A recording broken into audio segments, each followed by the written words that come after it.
Oke, assalamualaikum warahmatullahi wabarakatuh. Saya Faris dari Prodi Sistem Informasi dengan nomor NIM 0554002409. Pada kali ini kita akan mengerjakan tugas 2 algoritma pemrograman ya.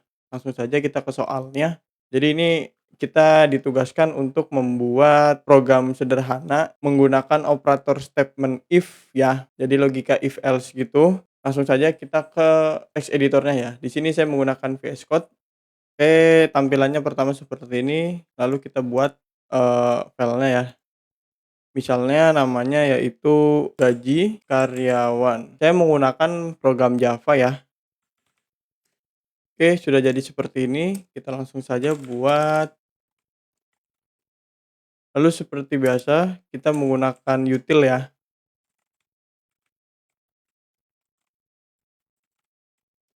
Oke, kita buat objek scanner-nya ya.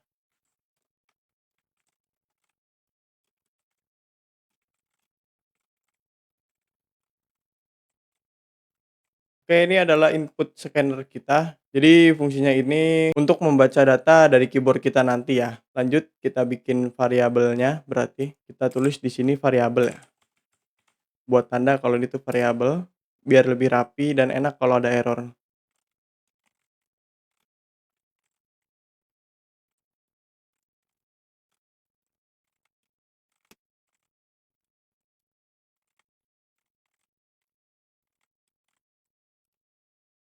Oke, di sini ada error, sebentar. Salah tulis tadi, saya typo ternyata. Lanjut, ini adalah variabel ya, untuk menyimpan data-data kita. Misalnya ini data golongan karyawan, ini data jam lembur, dan gaji pokok. Ini semua nanti bakal disimpan di variabel ini ya. Lanjut, bawahnya kita akan membuat input golongannya. Jadi kita tulis misalnya di sini input golongan.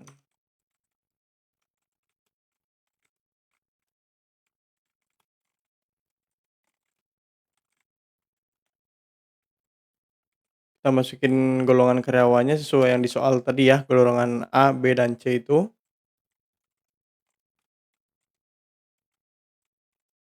Nah, untuk input golongan seperti ini itu fungsinya untuk menerima input golongan dari huruf A, B, C dari user nanti kita ya, apakah golongan A, B, dan C itu nanti nih munculnya akan seperti itu. Kita lanjut, di bawahnya kita akan menentukan gaji pokok berdasarkan golongan ya, seperti yang kayak di soal tadi.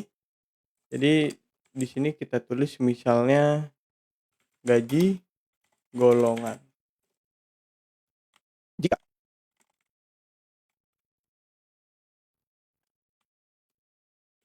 sininya tanda kutip, sorry, kurawal. Ya, kurang lebih seperti ini. Jadi ini untuk mengecek golongan A ya, equals ignore case ini, itu agar huruf kecil dan huruf besar dianggap sama. Jadi kalau misalnya nanti kita inputnya A-nya walaupun A kecil, nanti dia bakal kehitung kalau gaji pokoknya ada 5 juta. Bawahnya juga sama, jadi kita akan menentukan sesuai apa yang di soal tadi, yaitu 5 juta, lalu 6.500.000 dan 9.500.000. Langsung kita cepetin aja.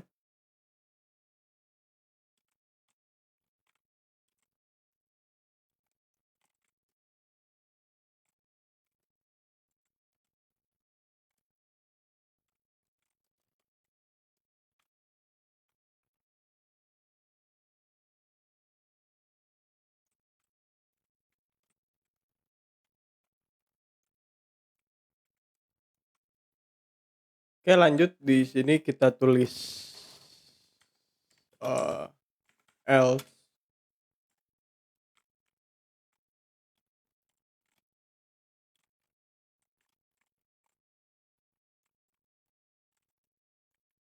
Oke, di sini else ya, berarti dijalankan jika kondisi sebelumnya salah. Berarti kalau nggak ada di golongan, nanti tulisannya dia bakal golongan tidak valid.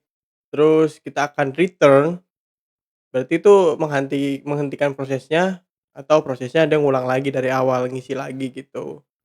Kurang lebih seperti itu ya. Lanjut kita masuk ke input jam lemburnya ya. Di bawah sini kita bikin, sini contoh, input jam lembur. Kita tulis di sini system out ya, buat tampilannya, lalu kita tulis sini sorry, kapital aja, masukkan jam lembur.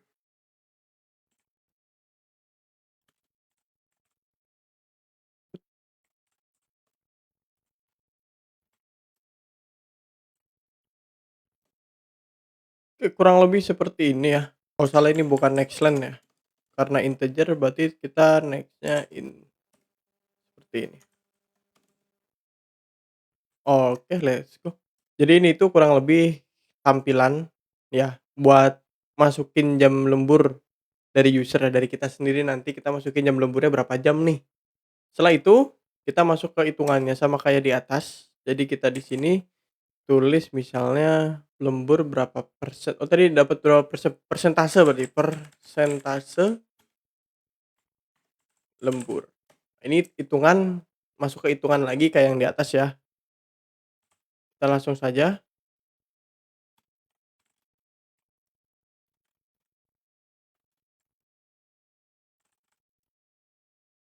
Jadi kalau yang satu jam itu berapa persen tadi? 30% ya? Berarti 0,30, kayak gini. Ini berarti 30%, bawahnya kita isi lagi.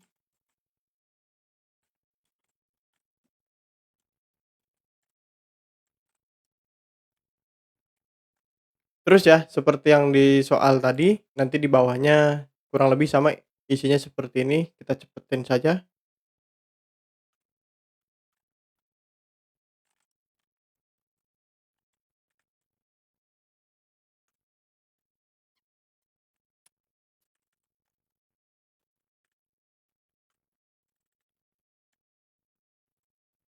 Untuk yang kelima, seperti ini ya, kurang atau sama dengan, lalu dikasih kurawal. Ininya 38. Lalu satu lagi, lupa saya, L,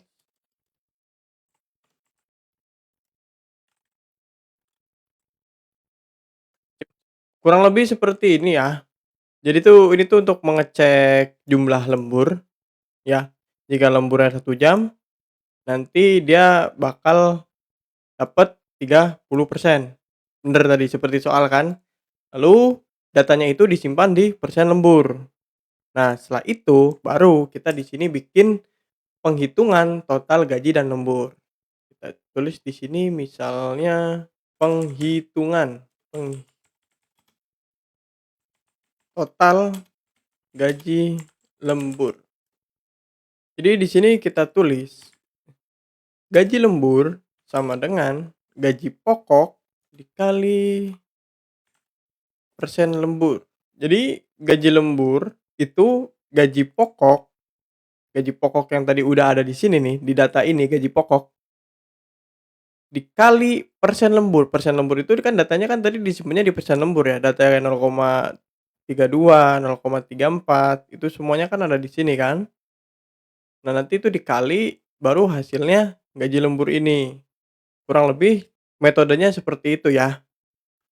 Oke, kita lanjut di bawah, baru di bawahnya kita gabungin, total penghasilannya ya, total semua keseluruhannya ini kan baru baru dihitung gaji lemburnya doang nih, baru bawahnya kita gaji keseluruhannya. Berarti di sini kita tulis total penghasilan atau total gaji lah, total gaji gitu ya. Jadi total gaji itu kita tulis di sini total total gaji, gaji lembur, gaji pokok dong, gaji pokok tambah gaji lembur.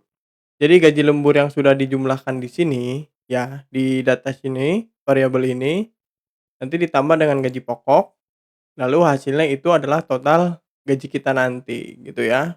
Di sini sepertinya ada error ya, persen lemburnya di sini kebaca, total gajinya kebaca. Kita lihat di sini errornya total gaji cannot be resolved to variable. Coba kita ke atas, kita lihat variabel yang kita bikin tadi.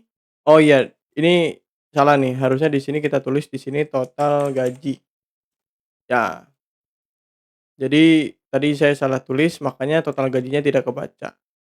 Oke, jadi kita jelasin lagi di sini, total gaji, ini variabelnya sudah kita bikin, itu untuk menyimpan data dari hasil gaji pokok dan gaji lembur tadi ya. Jadi gaji pokok dan gaji lembur ditambah, tentu datanya masuk ke total gaji. Nah, lalu kita bikin output-nya di sini ya untuk menampilkan semua hasil kerja kita. Kita tulis saja sini sistem out print in, lalu kita kasih slash n 5 deh, hasil perhitungan seperti ini, 1, 2, 3, 4, 5. Bawahnya juga sama. Misalnya kita sini golongan karyawan 2 tambah golongan. Lanjut bawahnya juga sama. Kita cepetin saja, kita lihat saja nanti hasilnya ya.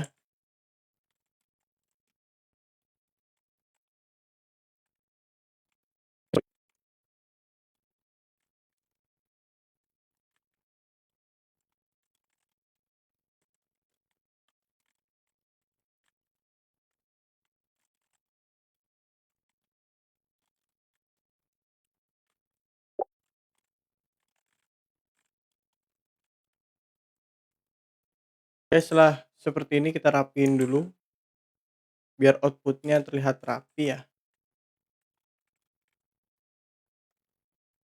Nah, ini udah rapi seperti ini, kita cek dulu apa ada yang salah. Oh, ini tadi kepencet ya. Oke, nggak apa-apa, kita coba aja kita running ya. Nah, di sini setelah kita running, di sini ada tulisan masukkan golongan karyawan ya. Lalu kita tulis saja mesinnya golongan A, contoh. Nah, jam lemburnya dimasukin dong. Kita lembur berapa jam? Misalnya 2 jam. Nah, dia bakal langsung ngitung tuh total total perhitungan ya. Dengan karyawan A dengan gaji 5 juta, jam lemburnya 2, berarti gaji lemburnya ya ini, 32% ya. Nah, setelah itu ditambah jadi gaji lembur gaji lembur sama gaji pokoknya ditambah jadi 6.600.000, kurang lebih seperti itu ya. Lalu kita coba lagi contoh misalnya kita masukin lagi misalnya golongannya golongan D, kita isi yang nggak ada tuh. Nah, nanti dia bakal muncul golongan tidak valid. Ini karena di sininya kita tulisnya else, kalau misalnya di golongan A, B, C itu nggak ada D, ya udah deh dia bakal muncul golongan tidak valid, gitu ya. Oke, baik, mungkin ini saja yang bisa saya sampaikan, kurang lebihnya mohon maaf. Saya Faris dari Prodi Sistem Informasi. Terima kasih. Wassalamualaikum warahmatullahi wabarakatuh.